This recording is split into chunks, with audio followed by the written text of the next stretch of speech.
Hello guys, to this video guys, ituturo ko sa inyo paano gumawa ng ceviche na tangigi lateral. Let's go! Yan, hiwain lang natin yan guys ng pa-cubes. Yan, ganyan ang paghiwa sa ating ceviche guys. Yan, tuloy-tuloy lang tayo. So, almost done na ang ating paghiwa guys sa ating tangigi. Yan, make sure guys, cubes lang ang paghiwa guys. So, lagay na natin sa isang pinggan, saka lagyan natin ng kaunting suka yan guys para medyo hugasan lang ng kaunti para malis lang yung langsan yan ng kaunti. Yan. Haluin lang natin at saka pigain natin ng ano yan guys. Huwag naman yung pigang-piga guys. Yung katamtaman lang guys para hindi masira ang texture ng isda natin. Yan. O diba? Ganun kasarap ang ating ceviche na tangigi. So, lagay natin ulit at saka maglagay natin ng mga aromatic dyan tulad ng ginger. Yan. Hiwang-hiwang pino guys. Yan.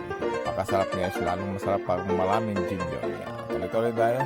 Isunod ko yung white onion guys, pwede rin pula guys, optional lang guys, parang pag-ibig mo yan guys. So, tuloy-tuloy lang tayo, sa galit tayong cherry tomatoes, yan, hiwain lang din natin, yan.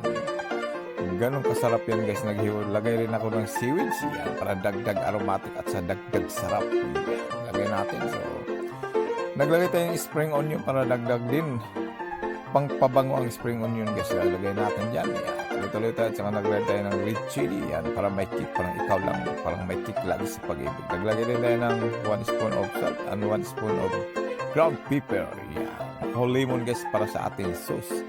Saka nagdagdag din ako ng calamansi juice dyan guys, 1 spoon at saka olive oil para lalo sumarap ang ating ceviche na tangigi. Yan. Lagay na natin yan guys. Haluin lang natin ng maigi yan. Yan. Tuloy-tuloy na kung bago ka lang sa channel ko guys, Pinoy Living, like, share, and subscribe.